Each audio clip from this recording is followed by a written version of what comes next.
quand la tristesse arrive, je sais tu es là, toujours près de moi. Bon mercredi, bienvenue à votre émission de la Victoire de l'amour. J'espère que vous allez bien aujourd'hui, qu'on se prépare à vivre une magnifique journée. Comme on le fait à tous les mercredis, on rejoint quelqu'un qu'on apprécie beaucoup dans l'équipe, le bon docteur Gaétan Brouillard.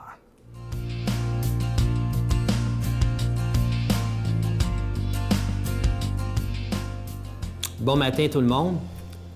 Nous allons parler ce matin du pardon. Je pense que si on regarde la belle prière du Notre Père, c'est une des phrases clés que le Christ nous a enseignées, c'est « Pardonnez-nous nos offenses comme nous pardonnons à ceux qui nous ont offensés ». Et j'aimerais vous entretenir ce matin sur cette propriété du pardon. C'est ce boulet invisible que l'on va transporter tout au long de notre vie et qui va vraiment nous apporter que des afflictions inutiles. D'ailleurs, qui n'a pas quelque chose à pardonner, que ce soit une séparation douloureuse, la perte d'un ami, même par rapport à vous-même, c'est-à-dire que l'ami que vous êtes, parfois, vous ne lui pardonnez pas beaucoup. Vous êtes très dur, même souvent, envers vous. Et j'aimerais commencer l'histoire du pardon par l'histoire de cette petite Vietnamienne que peut-être vous connaissez. Dans les années 72-75, elle a fait la parution dans les revues comme Paris, le Times Magazine. On la voyait en première page, la petite fille qui courait nue, brûlée par les gaz au Népal. Puis je vais vous raconter la petite histoire. D'ailleurs, elle fait partie de mon deuxième livre qui va se produire dans les prochains mois.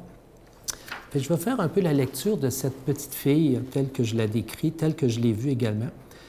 Puis je me souviens de cette situation bouleversante de John Plummer, qui était le pilote américain qui avait bombardé au Népal le petit village au Vietnam.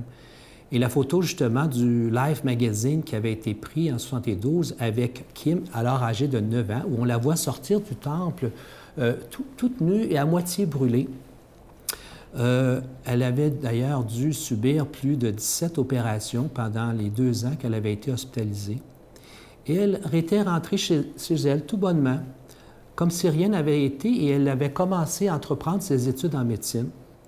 Hélas, le gouvernement vietnamien, à l'époque, avait voulu la prendre un peu comme une otage pour justement montrer les atrocités que la guerre avait pu créer.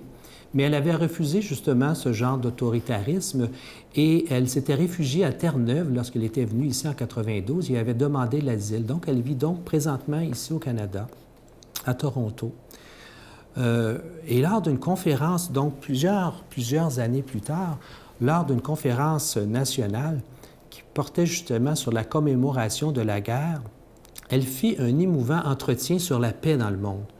Si je pouvais retrouver la personne qui a brûlé mon village, dit-elle, je lui dirais que nous ne pouvons changer le passé, mais nous devons faire de notre mieux pour pardonner et bâtir la paix du futur. Dans le plus grand des hasards, notre Américain, M. John Plummer, était justement lors de cette conférence présent. Et devant un si beau témoignage de paix et d'amour, il demandait qui était cette jolie conférencière qui parlait si bien de la paix. Et lorsqu'on lui a dit que c'était la petite fille de 9 ans qui était sortie du temple à l'époque, il fut complètement ahuri et sidéré. Et à un moment donné, au fond de l'Assemblée, il a levé la main et dit « Cet homme, c'était moi ». Et aussitôt, Mme Kim, de courir vers lui, l'embrasser, et voici ce qu'elle a dit. « John, tout va bien, je t'avais déjà pardonné depuis longtemps. » Quelle belle histoire. Et nous avons la suite dans les prochaines émissions. Merci et passez une belle journée. Notre Père qui es aux cieux, que ton nom soit sanctifié, que ton règne vienne, que ta volonté soit faite sur la terre comme au ciel. Donne-nous aujourd'hui notre pain de ce jour. Pardonne-nous nos offenses comme nous pardonnons à ceux qui nous ont offensés. Ne nous laisse pas entrer en tentation, mais délivre-nous du mal, car c'est à toi qu'appartient le règne, la puissance et la gloire pour les siècles des siècles. Amen. Mon Père, je m'abandonne à toi. Fais de moi ce qu'il te plaira. Quoi que tu fasses de moi, je te remercie. Je suis prête à tout, j'accepte tout, pourvu que ta volonté se fasse en moi, en toutes les créatures. Je ne désire rien d'autre, mon Dieu. Je remets mon âme entre tes mains. Je te la donne, mon Dieu, avec tout l'amour de mon cœur, parce que je t'aime, et que ce m'est un besoin d'amour de me donner, de me remettre entre tes mains, sans mesure, avec une infinie confiance, car tu es mon Père. C'est la dernière semaine que je vous parle de ce magnifique cadeau du mois. Comme je vous dis depuis le début, une exclusivité de la Victoire de l'amour. Vous ne retrouverez jamais ça dans les magasins. C'était fabriqué pour les gens de la Victoire de l'amour. C'est fabriqué au Québec. Il s'agit de ce magnifique médaillon de la Vierge Marie qui est fabriqué en zinc fini antique. Alors, d'un côté, vous avez une magnifique reproduction du visage, comme on se l'imagine, de la Vierge Marie. Et de l'autre côté, elle nous dit ceci. C'est gravé dans la pierre. « Je te protège, mon enfant, et je t'aime ». Je vous rappelle que c'est avec un don de 25 $. Si vous en voulez deux, avec un don de 40 $. Et je vous le dis, ça se donne tellement bien en cadeau aux plus jeunes, comme moi, je l'ai toujours dans mes poches, et aux gens peut-être plus âgés qui vivent des moments difficiles aussi dans les hôpitaux. Je pense que ça peut être très réconfortant. Simplement, c'est symbolique, bien entendu, mais ça nous rappelle que dans les moments d'épreuve, on n'est pas seul, que Marie, notre mère, elle est toujours là pour nous accompagner dans les moments difficiles. Je vous donne l'adresse, la Victoire de l'amour, casier postal 120, succursale Boucherville à Boucherville, le J4B 5E6, je vous la redonne. La Victoire de l'amour, casier postal 120, succursale Boucherville à Boucherville, le J4B 5E6. Également par téléphone, par carte de crédit du lundi au vendredi, de 8h30 à 16h30 dans le 514-523-4433, 523-4433 ou sans frais le 1-888-811-9291, 1-888-811-9291 et aussi sur notre site Internet, le www.lavictoiredelamour.org. Je veux vous remercier de tout cœur de votre grande générosité. Merci aussi de votre prière. Ça, c'est le plus important. Merci de tout mon cœur.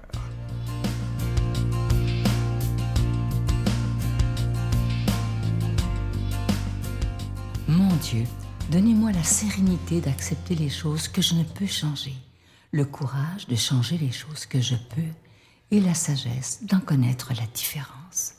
Amen. Aujourd'hui, pour la parole de Dieu, on prend le temps de rejoindre un nouveau venu dans l'équipe de la Victoire de l'amour. Il y a des gens, des fois, qui m'écrivent sur Facebook en disant « C'est qui? Y a-t-il un lien avec quelqu'un? » Ben oui, c'est le tendre époux de notre amie Brigitte Bédard. On le rejoint immédiatement, Hugues Pelletier.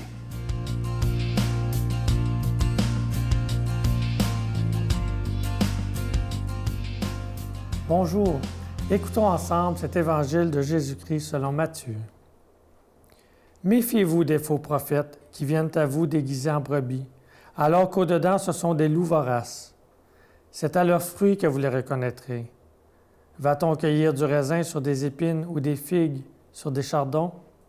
C'est ainsi que tout arbre bon donne de beaux fruits et que l'arbre qui pourrit donne des fruits mauvais. Un arbre bon ne peut pas donner des fruits mauvais, ni un arbre qui pourrit donner de beaux fruits. Tout arbre qui ne donne pas de beaux fruits est coupé et jeté au feu. Donc, c'est à leurs fruits que vous les reconnaîtrez. Acclamons la parole de Dieu.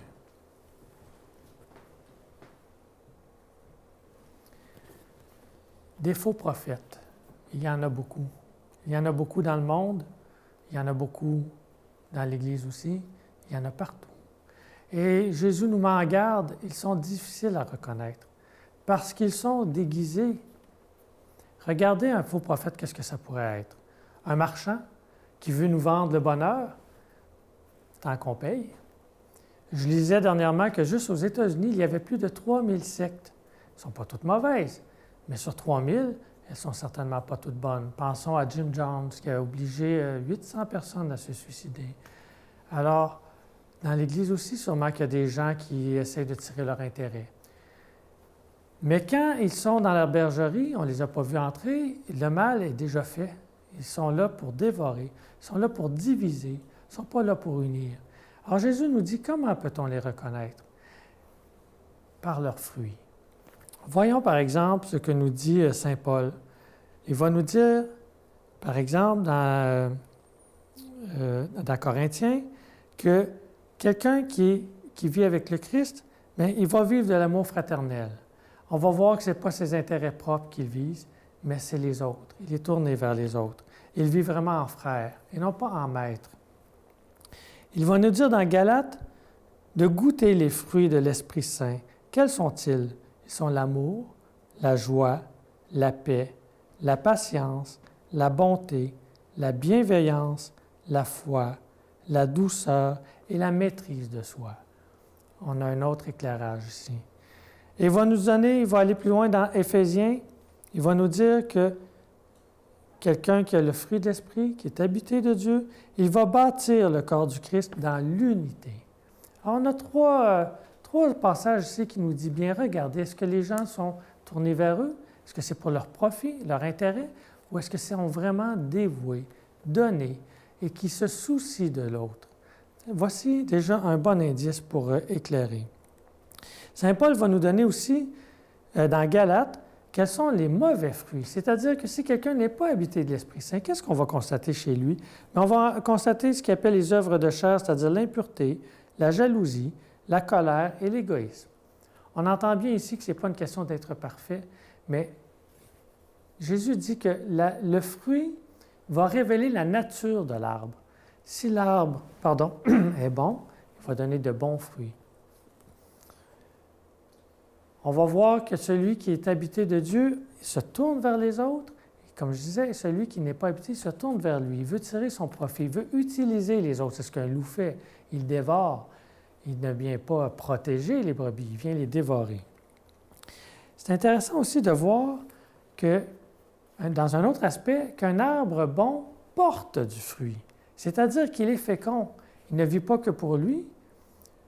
Il donne, il est généreux. Qui cultiverait, par exemple, tout un verger entier d'arbres décoratifs? C'est beau, un arbre décoratif. Un, à l'avant de la maison. Mais qui ferait un champ entier, c'était juste pour être beau? Ça ne rapporterait pas beaucoup, son travail. Il faut que les arbres portent fruit. S'ils ne portent pas fruit, on va le couper, on va en mettre un autre.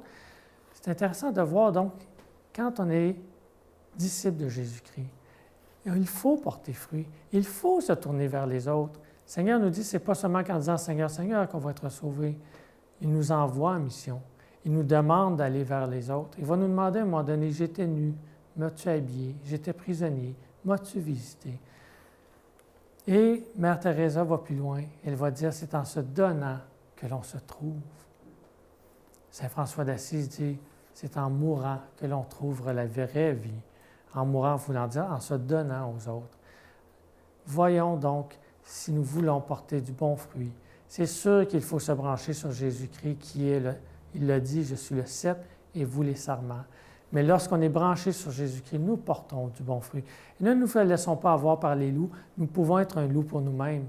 Si nous nous tournons vers nous, on peut être un ennemi pour soi-même. Alors Seigneur, merci de nous donner ce discernement et de nous bénir, toi qui es Père, Fils et Esprit Saint. Amen. Je vous salue Marie, pleine de grâce. Le Seigneur est avec vous. Vous êtes bénie entre toutes les femmes, et Jésus, le fruit de vos entrailles, est béni. Sainte Marie, Mère de Dieu, priez pour nous pauvres pécheurs, maintenant et à l'heure de notre mort. Amen.